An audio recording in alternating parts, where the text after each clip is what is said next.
Hi hello friends, welcome to cricket ప్రపంచం. నేను Harsha. India versus New Zealand చాలా ఇంపార్టెంట్ మ్యాచ్ అని చెప్పొచ్చు. గ్రూప్ స్టేజ్లో last match. Already India qualify అయిపోయింది, New Zealand qualify, already semis confirm అయిపోయిన తర్వాత ఇంపార్టెంట్ మ్యాచ్ ఎందుకురా అంటే మాత్రం ఎవరితోటి ఆడాలి అనేది ఈ మ్యాచ్ డిసైడ్ చేస్తుంది. సో అది ఏంటి, అసలు ఎవరితో ఆడతారో ఈ వీడియోలో ఎక్స్ప్లెయిన్ చేస్తాం. అండ్ ఆల్సో ఇండియా ఈ మ్యాచ్ని ఓడిపోవడానికే బరిలోకి దిగబోతుంది. ఇండియా ఓడిపోవడానికి 2 రీజన్స్ ఉన్నాయి.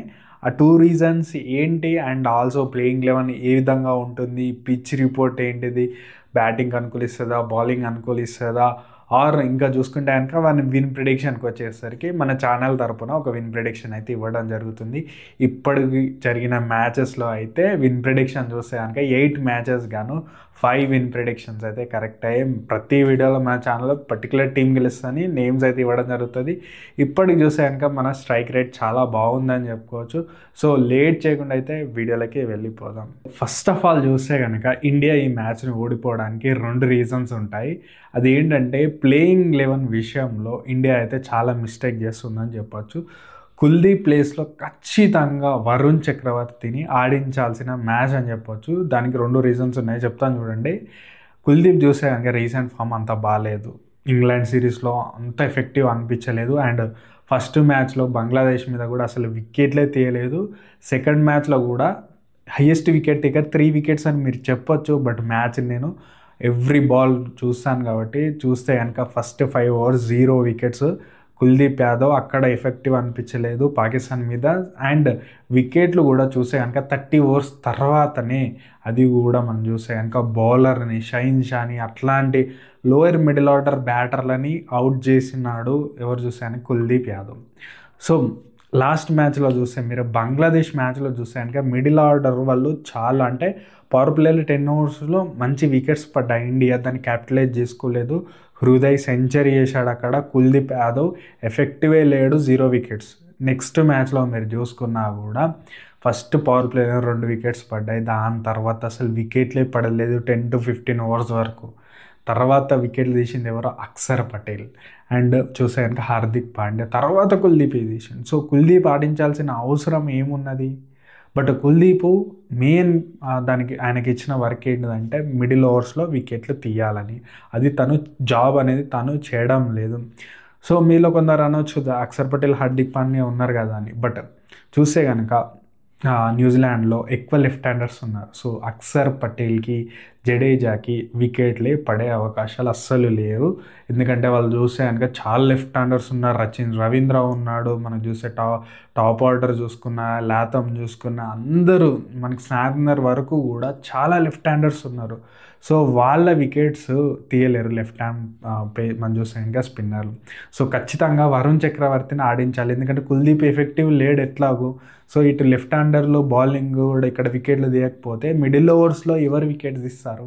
సో మిడిల్ ఓవర్స్ వికెట్స్ పడకపోయే ఛాన్స్ ఉంది ఒకవేళ ప్లేయింగ్ 11లో ఇలాంటి చేంజ్ చేయకపోతే. వరుణ్ చక్రవర్తి ఆడకపోతే మాత్రం చాలా ఇబ్బంది ఉంటుంది. అండ్ ఆల్సో హర్షదీప్ సింగ్ని ఆడించే అవకాశాలు ఉన్నాయి. ఎందుకంటే లాస్ట్ మ్యాచ్లో మీరు చూసుకుంటే పవర్ ప్లేలోనే షమి బయటకు వచ్చేసాడు.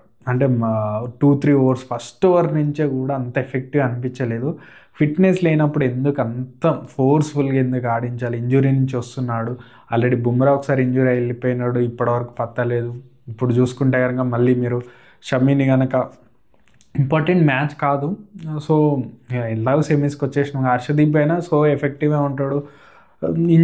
ఇంజూరీ కన్సర్న్ తోటి అన్ఫిట్గా ఉన్న ప్లేయర్ని ఆడించడం కంటే ఫిట్నెస్ ఉన్న ప్లేయర్ని ఆడించడం బెటర్ కదా. సో అది నేను అనుకుంటున్నాను. సో ఈ 2 చేంజెస్ చేయకపోతే కనుక ఇండియా ఓడిపోతుంది. అండ్ ఆల్సో ఇంకో రీజన్ కూడా ఉంది. ఇండియా స్మార్ట్గా థింక్ చేయాలి ఈ మ్యాచ్ని. ఎందుకంటే మీకు ఎక్స్ప్లెయిన్ చేస్తాను చూడండి, ఎవరైనా కన్ఫ్యూజన్ ఉంటే ఇక్కడ ప్రొజెక్ట్ చేస్తాను చూడండి. ఎప్పుడైతే సెమీస్కి అంటే గ్రూప్ మ్యాచెస్ అయిపోయిన తర్వాత గ్రూప్ ఏలో టాప్ వచ్చే టీం, అంటే ఫస్ట్ వచ్చేసి టీము గ్రూప్ బిలో సెకండ్ వచ్చే టీంతో ఆడుతుంది. సో ఇప్పుడు ఉన్న సిచ్యువేషన్ ప్రకారం చూస్తే కనుక న్యూజిలాండ్ సెకండ్ ఉంది. అంటే మనకి నెంబర్ చూస్తే కనుక 4 పాయింట్స్ తోటి ఇండియాను న్యూజిలాండ్ ఉన్నాయి. అటు చూస్తే కనుక 5-3 ఉన్నాయి. సో అటు వాళ్ళ పొజిషన్స్ అయితే చేంజ్ అవ్వవు. ఇండియా పొజిషన్ వచ్చేసి ఒకవేళ మ్యాచ్ గెలిస్తే కనుక ఫస్ట్ పొజిషన్కి వెళ్ళే అవకాశం ఉంది. ఒకవేళ ఇండియా ఫస్ట్ పొజిషన్కి వెళ్తే ఎవరితో ఆడాలి? ఆస్ట్రేలియాతో ఆడాలి. సో సెమీస్లో ఆస్ట్రేలియాతో ఆడతారా మీరు అంటే మాత్రం ఖచ్చితంగా ఇండియాకైతే డౌట్స్ ఉన్నాయి. ఎందుకంటే ఫైనల్లో ఆడుకోవచ్చు, ప్రాబ్లం లేదు. సెమీస్లో చూస్తే కనుక బెటర్ సౌత్ ఆఫ్రికాతో ఆడితే బెటర్ అని నా ఫీలింగ్. ఇక్కడ మ్యాచ్ ఓడిపోవాలి, న్యూజిలాండ్తో ఓడిపోయినాం అనుకో, సెమీస్ సౌత్ ఆఫ్రికాతో ఆడుకుంటే బెటర్గా మనం గెలిచే అవకాశాలు ఉంటాయి. ఎందుకు అని అంటే సౌత్ ఆఫ్రికా బౌలర్లని మన ఐపీఎల్లోనే కొట్టాం. మనం పోయి వాళ్ళ సౌత్ ఆఫ్రికా బౌలర్ని పిచ్చ కొట్టుడు కొట్టాం. అండ్ ఆల్సో ఇప్పుడు రీసెంట్ ఫామ్ చూస్తే రాబాడా వీళ్ళందరూ కొద్దిగా ఫామ్లో ఉన్నారు కదా అని అనొచ్చు, ఎంగిడి వీళ్ళందరూ.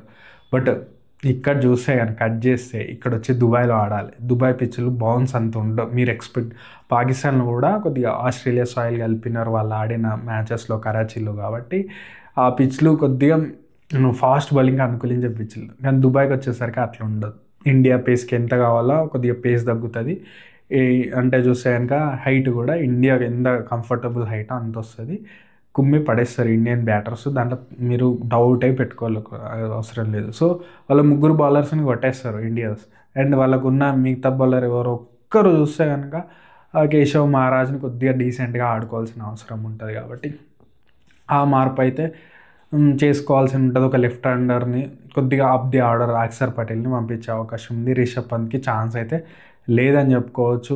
ఆల్రెడీ మనం చెప్పాం, వీడియో కూడా చేసాం, ఛాంపియన్ లేని ఛాంపియన్స్ ట్రోఫీ అని. సో నేనైతే డైవర్ట్ అవ్వడం లేదు. చూస్తే కనుక ఇండియాకి బెస్ట్ ఆప్షన్ ఏంటంటే న్యూజిలాండ్ మీద ఓడిపోయి చూస్తే కనుక మనం సౌత్ ఆఫ్రికా తోటి సెమీఫైనల్ ఆడుకుంటే మనం క్వాలిఫై అయిపోతాం కదా ఫైనల్కి. చూస్తే న్యూజిలాండ్ వర్సెస్ ఆస్ట్రేలియా ఇద్దరిట్లో ఒక టీం వస్తుంది. సో అప్పుడు డిసైడ్ చేసుకుందాం. ఒకవేళ న్యూజిలాండ్ వచ్చింది అనుకో ప్రాబ్లం ఏం లేదు, మనం అట్లా ఎట్లాగో వాళ్ళ స్పిన్నర్స్ కొద్దిగా ఫామ్లో ఉన్నారు, బట్ ఇండియా మేనేజ్ చేయగలుగుతుంది. ఒకవేళ ఆస్ట్రేలియా వచ్చిందనుకో అది ఫైనల్ కాబట్టి ఎట్లా కొట్టాల్సిందే, ప్రాబ్లం లేదు. సో ఇట్లా థింక్ చేసా లేదా అనేది నాకు తెలియదు. సో బట్ ఇండియా ఒకవేళ ఓడిపోతే ఈ 2 రీజన్స్ వల్ల ఓడిపోవాలి. సో పిచ్ రిపోర్ట్ ఎట్లా ఉంది, ప్లేయింగ్ 11 ఏదో ఉంటుంది, అండ్ ఆల్సో చూసుకుంటే కానీ వెదర్ కండిషన్ ఏముంది, విన్ ప్రిడిక్షన్ అయితే చెప్తాను చూడండి. ప్లేయింగ్ విషయానికి వస్తే కనుక ఇండియా ఇలాంటి ప్లేయింగ్ 11తో ఆడితే బెటర్. రోహిత్ ఆడతారా లేదా అనేది క్వశ్చన్ మార్క్ ఉంది, బట్ రోహిత్ కూడా ఆడే అవకాశాలు ఉన్నాయి, దాంట్లో ప్రాబ్లం లేదు. ఒకవేళ రోహిత్కి రెస్ట్ ఇద్దామంటే రిషబ్ పంత్ మిడిల్ ఆర్డర్ వచ్చి కేఎల్ వచ్చే అవకాశం ఉంది. బట్ అట్లాంటి చేంజెస్ అయితే నేను ఎక్స్పెక్ట్ చేస్తలేను, ఎందుకంటే రోహిత్ కెప్టెన్సీ ఛాంపియన్స్ ట్రోఫీ తోటే ఎండ్ అవుతుంది, కప్పు కొట్టాను నేనైతే అనుకుంటున్నాను. సో మనకు చూస్తే కనుక న్యూజిలాండ్ నుంచి ఎలాంటి చేంజెస్ లేవు, అట్లా సేమ్ ప్లేయింగ్ 11 తోటి వాళ్ళు ఆడతారు. సో ఓవరాల్ చూస్తే కనుక ప్లేయింగ్ 11 ఈ విధంగా ఉంది. పిచ్ రిపోర్ట్ వస్తే కనుక సేమ్ బ్యాలెన్స్డ్ పిచ్ ఉంటుంది. మరీ 300 స్కోర్ అయితే రాదు. 250, 260, 270 is a very good score అని చెప్పొచ్చు. డ్యూ వచ్చే అవకాశాలు కనిపిస్తున్నాయి, ఎందుకంటే సెకండ్ హాఫ్లో కొద్దిగా టెంపరేచర్ ఎక్కువ ఉంటే కనుక డ్యూ వస్తుంది. సెకండ్ హాఫ్లో డ్యూ వస్తే కనుక బ్యాటింగ్కి అనుకూలిస్తుంది. బట్ ఫస్ట్ బ్యాటింగ్ చేయడం గుడ్ ఆప్షన్ అని చెప్పొచ్చు. సో ఎంత టర్న్ అవుతుంది ఏంటిది అనేది మన కండిషన్ తెలియదు కాబట్టి, సో నాకు తెలిసినంతవరకు డ్యూ వస్తే మాత్రం సెకండ్ హాఫ్లో బ్యాటింగ్ కొద్దిగా అనుకూలిస్తుంది, మరీ ఎంత ఉండదు. బట్ ఫస్ట్ బ్యాటింగ్ చేయడం బెటర్ ఆప్షన్. ఒకవేళ 300 కొట్టేసుకున్నారు అనుకోండి, 270, 280 కొట్టినా సెకండ్ బ్యాటింగ్కి కొద్దిగా ప్రాబ్లం ఉంటుంది. బట్ ఇండియా అప్రోచ్ బాగుంది. ఏంటంటే రోహిత్ వచ్చేసి పవర్ ప్లేలోనే 60 వరకు 60-70 రన్స్ కొట్టేసిన తర్వాత అక్కడి నుంచి ఇంకా ఎంత ఉంటాయి, చాలా తక్కువ రన్స్ ఉంటాయి, 300 లోపే టార్గెట్ ఉంటుంది కాబట్టి. అంటే ఆల్రెడీ 60 రన్స్, 200, 40 ఓవర్స్ 200 అట్లాంటి క్యాలిక్యులేషన్స్లో ఈజీగా కొడుతున్నారు ఇండియా. సో అట్లాంటి ప్రాబ్లం ఏమి ఉండదు. సో పిచ్ వెదర్ అయితే ఈ విధంగా ఉంది, నార్మల్ వెదర్ ఉంది, వర్షం పడే అవకాశాలు అయితే అస్సలు లేవు. సో ఓవరాల్ చూస్తే కనుక మంచి మ్యాచ్ అయితే అవకాశం ఉంది. అండ్ మన విన్ ప్రెడిక్షన్కి వచ్చేసరికి మన favourite segment, so India playing 11లో వరుణ్ చక్రవర్తి వచ్చింది అనుకో ఇండియా గెలుస్తుంది మ్యాచ్, లేదంటే కనుక ఈ మ్యాచ్ని న్యూజిలాండ్ గెలుస్తుందని మనం గెస్ చేస్తున్నాం. కండిషన్ అయితే పెడుతున్నాం, ఎందుకంటే వరుణ్ చక్రవర్తి ఉంటేనే మనకు మిడిల్ ఓవర్స్లో వికెట్లు వస్తాయి, లేదంటే మనకు న్యూజిలాండే ఈ మ్యాచ్కి గెలిచే అవకాశాలు ఎక్కువ కనిపిస్తున్నాయి. కాబట్టి సో మన విన్ ప్రెడిక్షన్ వచ్చేసి కండిషన్ ప్రకారం ఇండియా ఒకవేళ వరుణ్ చక్రవర్తి గెలిస్తే, లేదంటే కనుక న్యూజిలాండ్ ఈ మ్యాచ్ని గెలుస్తుంది. సో నా వీడియో ఎక్కడి వరకు చూస్తే కనుక నా వీడియో అంతా ఎంతో మీకు ఇంట్రెస్టింగ్గా ఇన్ఫర్మేటివ్గా అనిపిస్తున్నారు, ఖచ్చితంగా లైక్ షేర్ సబ్స్క్రైబ్ చేసి నాకు సపోర్ట్ చేయాలంటే మాత్రం ఖచ్చితంగా సబ్స్క్రైబ్ అయితే చేసుకోండి. Thank you.